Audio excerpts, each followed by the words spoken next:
Preston Smiles. Welcome to the show, man. Oh, yes, sir. Let's get it.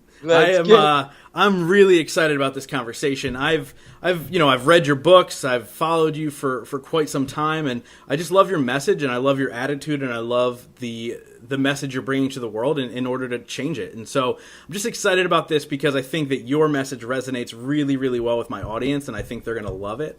And so that's super important as well. And, you look at somebody like you who you started your life in a gang, essentially, and now you're what you'd view the opposite of what a gang member would be, right? As far as, spreading love and joy throughout the world. How does that transition even start? Why don't you tell my audience who Preston Smiles is?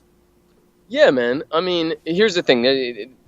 Who Preston Smiles is love, is energy in a space. I am, God manifest.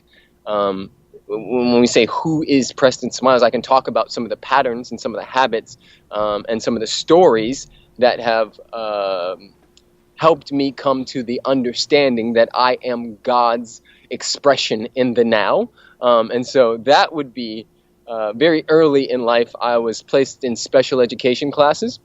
And, my 7-8-year-old consciousness didn't really understand being taken from a classroom with 30 children and put into a classroom with 4 mentally ill children. And in my mind, as a 7-8-year-old kid, that was where the retarded kids were. And forgive my French for anybody who's offended by that languaging, but, in my 8-year-old brain, that's what that meant. Yeah. And so to watch these kids playing with blocks and drooling, and then to associate that if I'm in class with them, I must not be normal, I must not be smart, and therefore I am dumb and less than. And that created this identity where I was constantly looking for and seeking approval outside of myself. Now, I say all of that not saying that I don't do that now, because all humans still are seeking approval, control, and security. The question is where we're seeking it from. Is it the outside in, or is it the inside out? And I like to tip the scales where it's about 80-20. 80% of the time, it's internally going out. And I know that there's still parts of me, because we all have work to do. The moment we are, the fact that we're still on the planet denotes that there's still work to do. And so that 8-year-old child, the little Preston, made up a story about himself. And out of that, I began to bully the bullies, befriend the nerds, and dominate in sports. Because as a young little boy, I didn't know how to process my feelings any other way. Growing up in a Western society where we're taught that big boys don't cry, and that you're being a fucking pussy or a faggot if you do, right? And I'm using the language of the unconscious. And if this offends or triggers anybody, understand that I have a deep understanding of all this stuff, and which is why I teach the work that I do, which is why I do work with men in particular, because I've lived in the gutter of what it means to be an unconscious man, and now I stand here as a king. So instead of processing it and allowing myself to cry and feel and go through that shame, right? Because shame is one of the lowest vibrations on the planet, shame and guilt, right? Instead of me allowing myself to experience that shame, I hid it, which made it bigger. And by the time I was 11, I joined a gang. I started smoking weed.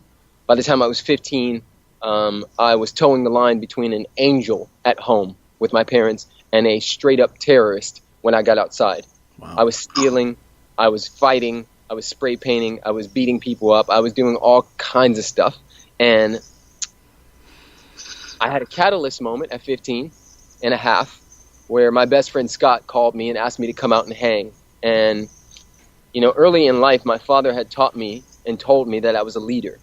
And that if something didn't feel right and everybody was going in a particular direction, if it didn't resonate with me, that I was such a leader and so powerful that I could go the other way.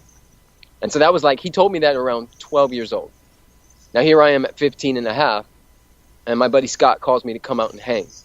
And Scott and I used to fight over the front seat.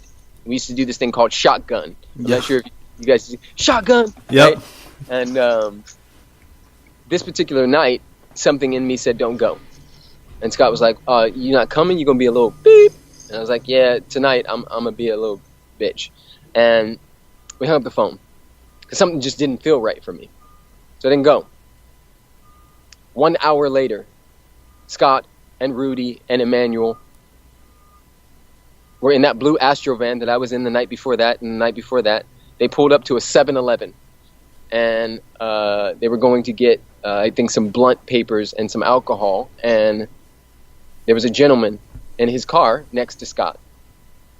And Scott looked at him, and the guy looked back, and he said, "What the fuck are you looking at?" And Scott said, "I'm looking at you."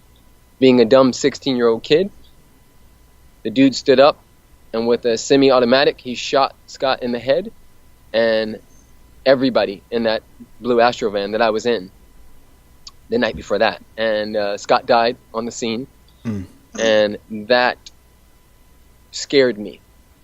I still didn't know how to process it, didn't know how to cry, didn't know how to feel it. And so that led me to moving to Pittsburgh, Pennsylvania, to a school that happened to be all white, where I became the most popular kid just because I was the only black dude in the school. And that opened up a space for me at 15 and a half to understand something, because one day I was in this kid named Brad's BMW, and we were headed to a party, and they were smoking, drinking, listening to Tupac, Outkast, and Biggie. And I remember I was in the backseat, and this song called The Wheels of Steel by Outkast was playing.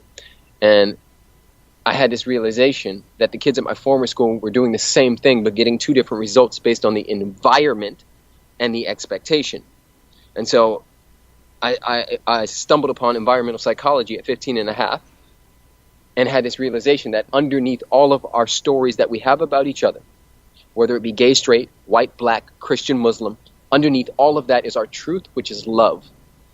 And from that point to today, that's been my guiding light, is understanding that we're all dealing with the same stuff.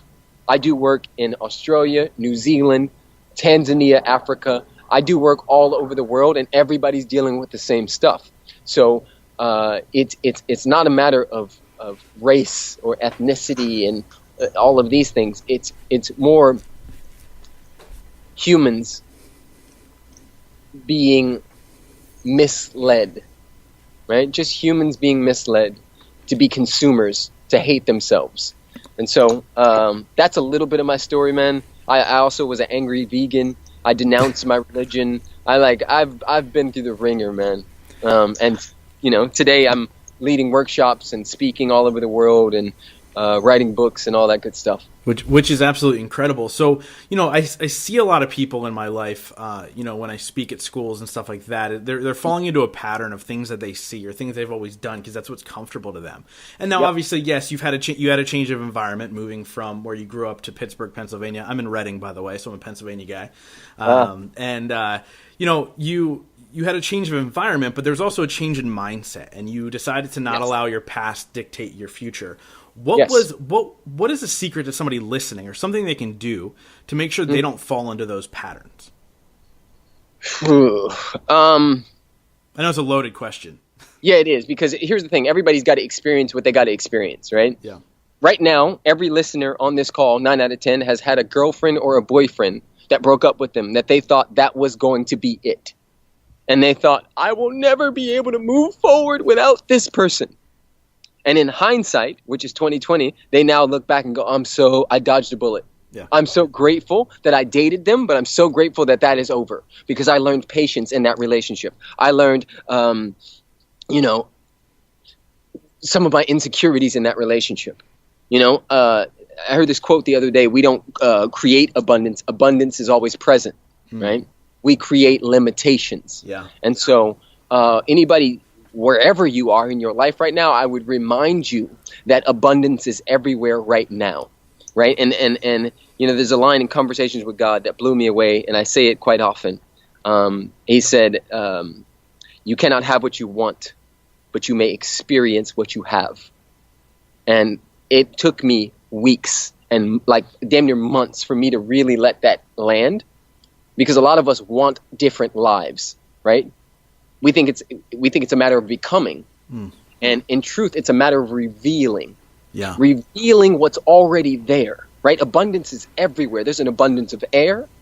There's trillions of cells dancing through each and every one of our bodies at this given moment. We have a heartbeat that has not stopped since the moment we were conceived, right? And so that's abundance enough. The fact that you have a phone or a computer to listen to this podcast is abundance, right? Yeah. But we're creating the limitations by looking in someone else's yard instead of watering our own. And so it's not a matter of becoming, it's a matter of revealing, right? So I tell people all the time, fill your cup and then give from the overflow. What's in my cup is mine. What comes out of my cup is yours. If you focus on truly falling in love with the journey, with life, and life just keeps lifing. We're not talking about good life. We're not talking about bad life, because these are mental constructs. We're talking about the essence, the dance, right? Yeah. Because if we can get present to the dance and understand that sometimes the music changes, sometimes we stumble, and all of it is still the dance, right? I had a friend die last night, and we talked about this before we hit record. For me, I'm experiencing sadness because that's a core human emotion, but I'm not experiencing any regret. You know, this guy got 39 freaking years, and he was truly alive. And so, this is a part of the dance. Yeah. This is the next chapter for him and for me in relation to him. Yeah, and I think death is a funny thing to the people that are still living, right? Yes. And so you talked about your friend dying, and that was a shift for you, and then last night this happened, and who knows what kind of shift you can create from that. So my mom actually passed away after a 20-year opioid addiction the night I recorded the original intro to this podcast. And so this podcast was originally supposed to be an entrepreneurial podcast, and because of what my mom's challenges through their life of, self-doubt and hate and depression and all these things that led to the addiction, all these things, this became a self-love podcast more than anything else. That's another culmination to have you on the show. And in this moment, it's kind of important, right? So I thought this was last week. There's messages on Skype of me trying to get you on a call a week ago. That's my fault, because I had it set for the wrong date. But, it's just very strange that thing happened last night. So I believe that the universe gives you an opportunity, and whether it's good or bad or indifferent, right? It gives you an opportunity, and then it takes that person the ability to take that and run with it, right? Yep. So when in those moments of sadness, because sadness is okay to feel, how do you create something beautiful out of it? Is there a way to do that, or is it just natural? It's both. Here's the thing. It's impossible not to create something beautiful, because beautiful is a mental construct, right? So it comes back to it. You cannot have what you want, but you may experience what you have. So if I'm experiencing and seeing the face of God everywhere I go, I have no choice but to see beauty, right? Yeah. So now it's like, now it becomes about being intentional about putting on your God goggles. Right now it becomes about intentional. I have something that I have my students do, where I have them set 3 alarms a day. These are called the joy alarms. Every time the alarm goes off, for no apparent reason, they have to go apeshit happy. Like, just literally go into their joy. No reason at all. Just, right? And we just all get so excited, right? And you see what happened? Even me, I just lit myself up, and you smiled over there. Yep. And 9 out of 10, somebody's listening to this, going, that dude's freaking crazy, but I just laughed. Yeah. Right? And so it's context, content. So I was the context for joy, and the content was you. You showed up in joy as well. And so we're always creating beauty, but we have to be it first, right? Be, do, have, not have, do, be. Right? Yeah, I love that. And going back to something you had said earlier about, wanting approval of others, right? And now you've tried to shift that and make it more about inner to outer, right? And that's kind of what self-love is. It all starts with you, because if you're not loving yourself, you can have all the outside accolades you want, but you're still not going to feel great. And this is something that I openly struggle with. I talk about it pretty often, is the whole self-love game, right? So how did that shift happen? When did you feel like you were enough that you could live in those types of parameters? Yeah. Here's the thing. In my 37 years of being on this planet, somebody asked me this recently, what's the biggest lesson I've learned? And I would say without a shadow of a doubt, the biggest lesson I've learned is that there's a lot of gray. There's a lot of gray area. And so embracing that as well. You know, we've become a society that's always trying to get high on good. We literally need one more hit of good. We're trying to get the dopamine from more likes, more podcast downloads, more anything, right? We're trying to get so high on good all the time, and we're trying to avoid the bad. And logically, this makes sense. And we have been cleverly duped and misdirected. And so for me, my life and how this has happened is it's happened over time, right? And it's happened instantaneously because there is only now. And so a functional way to create a life of abundance is to literally literally schedule it into your life. I have my clients do that because if they don't schedule it, it's not real and it won't happen. Right. And I only have them do that because I've done it, right? As coaches, as leaders, we cannot ask anybody to do what we have not been willing to do ourselves. And so my cup got filled over time and right now. And it got filled in that way because I am constantly reminding myself that it's not the happy people that are grateful. It is the grateful people that are happy, right? And so I can find gratitude wherever, right? Start where you are, use what you have, do what you can. Start where you are, use what you can, do what you have. Do what you can, right? Use what you have, do what you can. Yeah.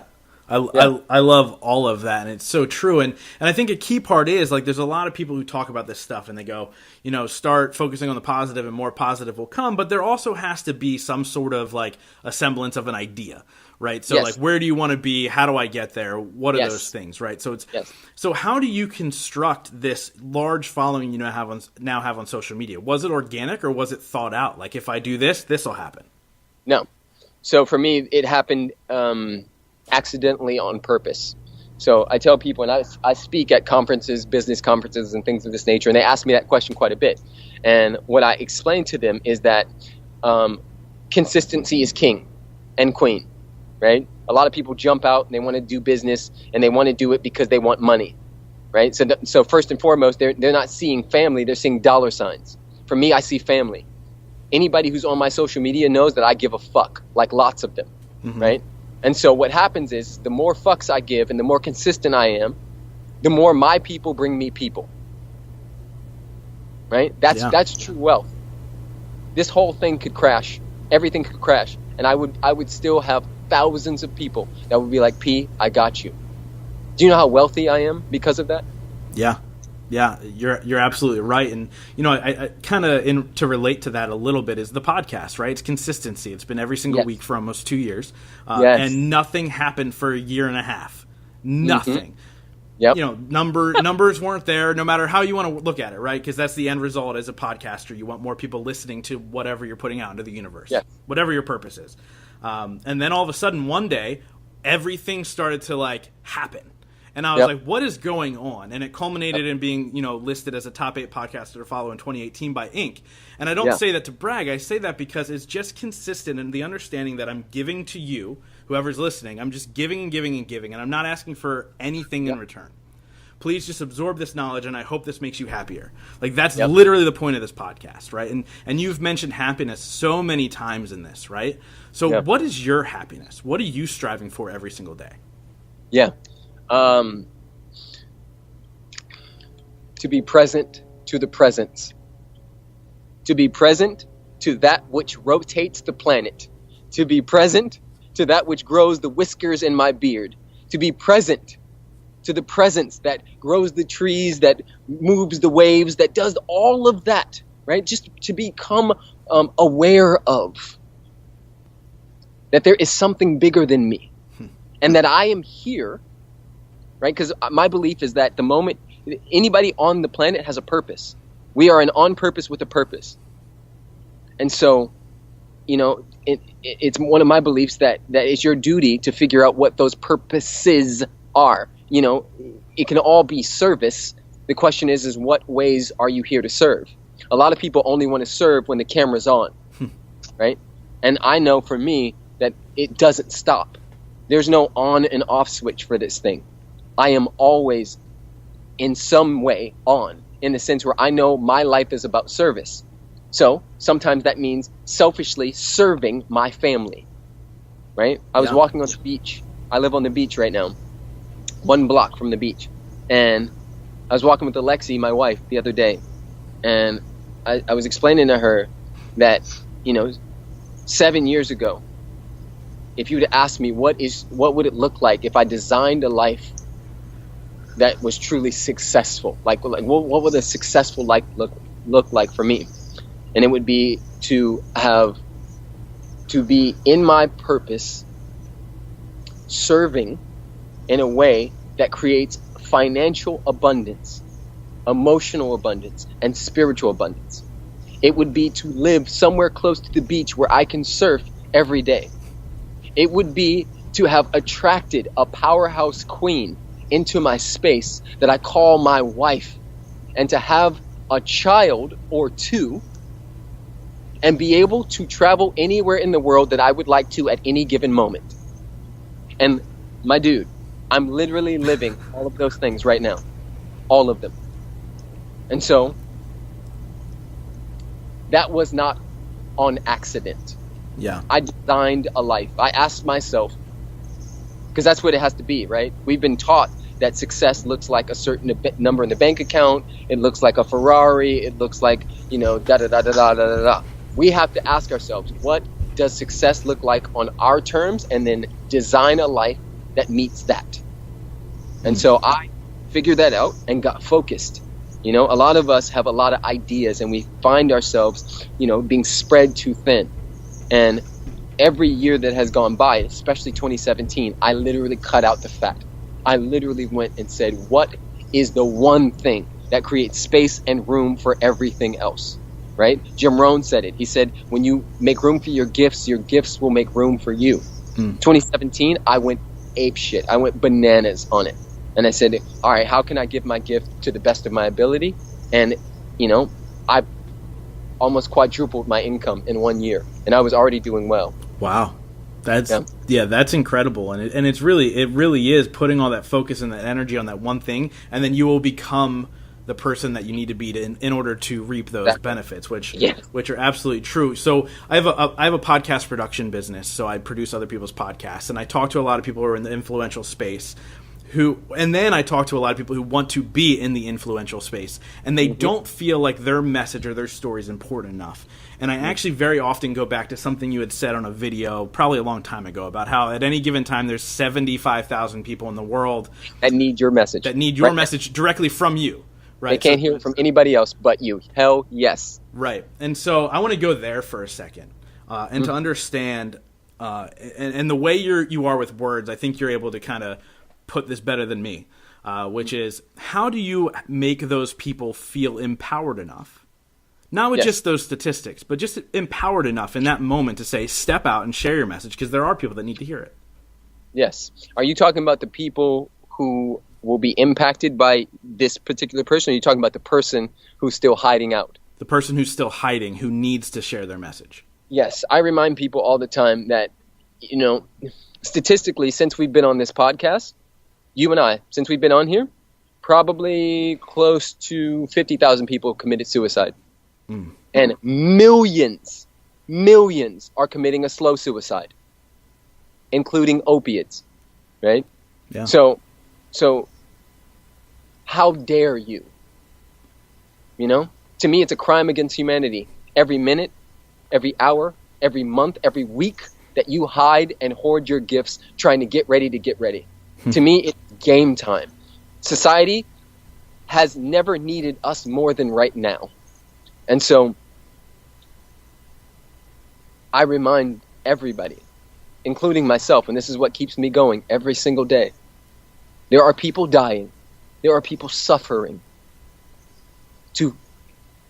And all they would need to do is experience your medicine, right? I was in a conference a few weeks ago, and everybody in the room were, for the most part, white men over 40.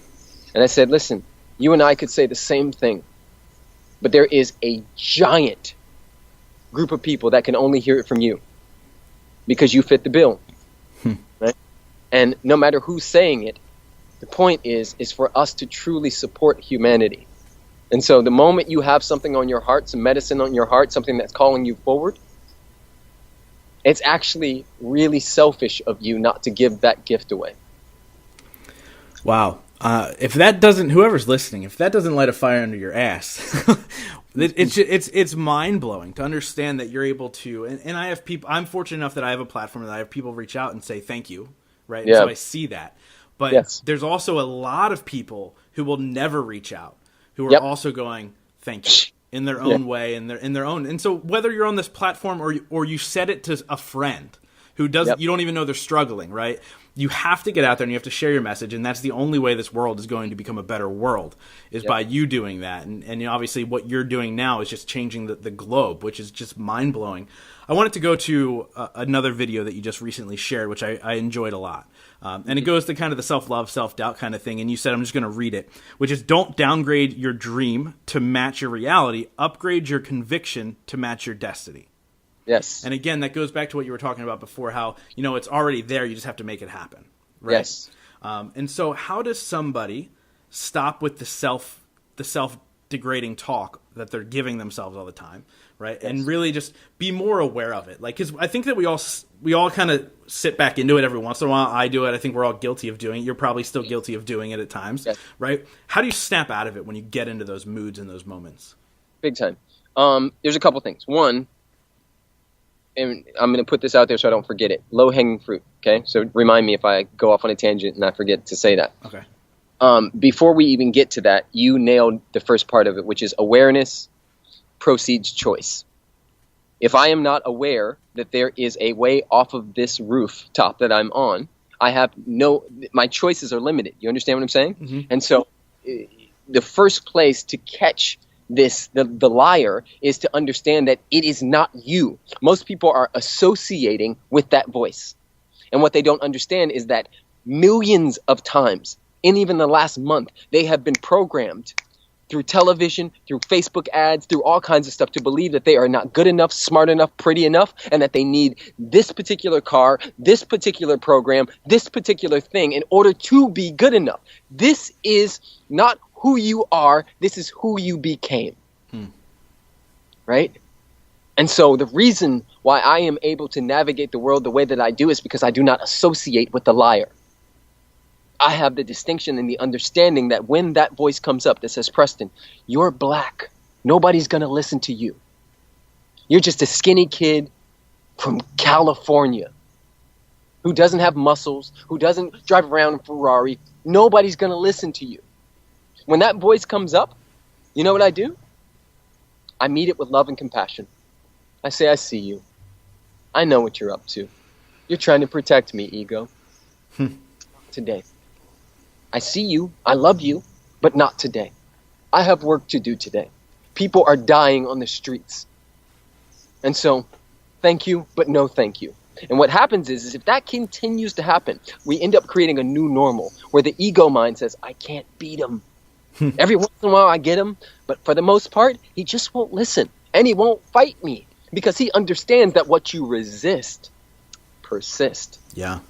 Right? So instead of resisting this voice, what I do is I meet it with love and compassion and I dissolve it. It dissolves. Right? And then game time, I'm back in. Now, with that said, low-hanging fruit. Whenever somebody is experiencing that dark night of the soul, right, which we all have. Sure. I always suggest, and I do this for myself, to reach for the low-hanging fruit. What that means is you reach for what is closest to you that will support you in raising your vibration. It is very difficult to go from shame and guilt to freaking bliss and joy. Very difficult to jump from that frequency to that frequency, right? So what we do is we reach for low-hanging fruit, meaning we say, okay, I'm experiencing some shame, I'm experiencing some guilt, right? This is here. I did some things, somebody did something to me, I was molested when I was 8 or whatever the case may be, which a lot of people have. 90% of the people I work with have been sexually abused in some form or fashion. Wow. I work with thousands of people. It's not a coincidence, and it's not just in the US or Australia or New Zealand or Africa or London or Canada. These are all places I do work at. 90% of the people I work with have been abused sexually, men and women, right? So that's already a whole nother conversation. Yeah. But you reach for the low-hanging fruit. So if you know, for instance, that there is a song that every time you hear that song, something in you moves. If you know, like for instance, for me, when I'm feeling down, I watch Dumber and Dumber or Anchorman. When I watch Anchorman, like I'm immediately just a little more out of my funk, right? Yeah. If I'm down, I immediately go jump in the ocean. The ocean, or if I'm traveling somewhere, I'll get into the bush. I'll do something called earthing, which is some hippie shit where you take your shoes and socks off and just put your feet in the ground, in the grass, and let Mother Earth send you a jolt of her energy. And then I dance my face off. And then the last thing, so that's two things. The third one is tell somebody. A lot of us spend too much time alone thinking we need to fall on our own sword and like be a martyr and figure it out on ourselves. And there are people who love you, who care about you, whether online or at work or in your family. There are people who care about you. Let them help you. Those are the three things I would highly suggest you do if you are in a funk and needing to come out of that funk. I love all of that. So I talk to a lot of successful people on the show, however you want to categorize success, right? Mm-hmm. So what are three things you do every day to ensure whatever your success is? Yes. So the first 4 hours of every single day, I do 1, I listen to or read something that fills my cup. 2, I do something in nature in some form or fashion, whether it's walking on the beach, bike riding, skateboarding, just looking at a damn tree for 20 minutes, whatever it is. 3, I do whatever the highest priority is first. So the moment I am at work, which I work for myself, which means I make my own hours, but I wake up at 6 a.m. every day, Sunday, Saturday, every day, right? And so the moment I am at work, I do the thing that is the scariest thing, the heaviest thing, the most aligned, committed action first. Then everything is cake, because from that point, I win. If I do the rest of it, perfect. If I don't, I still won because I did the thing that produces the most in the first 4 hours of the day. I love that. And then, and again, I mean, you if you're able to do all that, you obviously are winning. That's every single day, which is amazing. And you've done it in the first 4 hours, which is absolutely incredible. Yep. So obviously, like I had said before, we wrap up all these podcasts with 5 rapid fire questions. But before we get there, how does my audience see you online? Where do they hang out with you? YouTube, Facebook, what is it? Where do you like to be? Yes, it's Preston Smiles everything. On YouTube, on Facebook, on Instagram, and PrestonSmiles.com. On PrestonSmiles.com, if you're a dude, you can find Man Cave. And if you're a queen, you can find Stretch 22. And that's for men and women, but it's about to be closed, so I might as well not even share that because it's only 22 people for 6 months, and I already have 17 people in right now. But YouTube, Facebook, Instagram, those are the 3 jungles I play in. What's Man Cave really quick? Just said, I love the name. Yeah, Man Cave is a conscious man brotherhood where we explore, expand, and elevate as a tribe. It's a team of extraordinary gentlemen dedicated to being above the line conscious men. So if you're a dude and you're looking to level up and really have a tribe of people who are doing the same, I do it in pods of 33.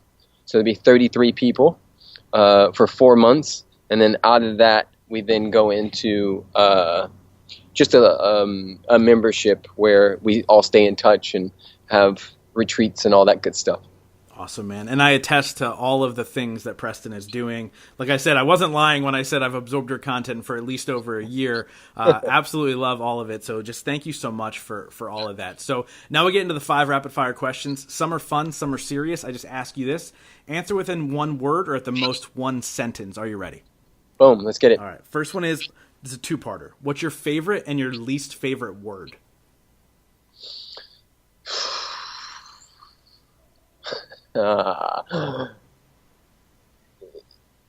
Plethora. I I like that word. That's one of my favorites. That's a great word. And what's your least favorite? Moist. That's a horrible word. Moist is the worst. I'm on the same page with that one. Yeah. Next one is, if you could have dinner with anybody, living or dead, who would it be? Bob Marley. What's Sorry, go ahead. Or either of my grandfathers that I never met. Nice. What's the most embarrassing song you have downloaded on your phone? Recently, because I like to check in and see what the kids are listening to, a song called "I'm in Love with the Coco," which means I'm in love with cocaine, I believe. Yeah, it's interesting. That is interesting.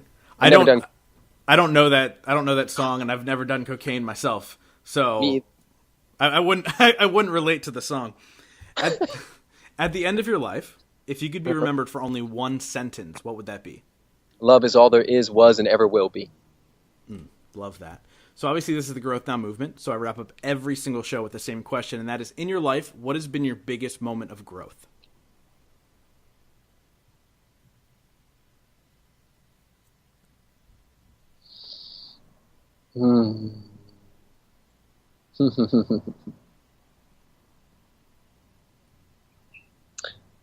The day I said I do to my beautiful queen. I love that answer, man. Just thank you so much, Preston, for everything that you're doing to shape the world for men and women and just spreading love all over. It's beyond needed, and you're certainly hitting a gigantic group of people who are just loving it. And so thank you so much. 1000%, man. Much love, my brother. Awesome, man. Talk soon.